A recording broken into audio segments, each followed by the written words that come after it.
is it's the access from the back door. Full floor coverings here, please.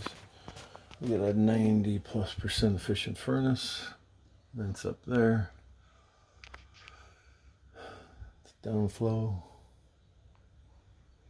The new PVC is needed for the drain line for the AC and the furnace itself. You switch on the side of the furnace. You get a shut off. Obviously a coil and any modifications.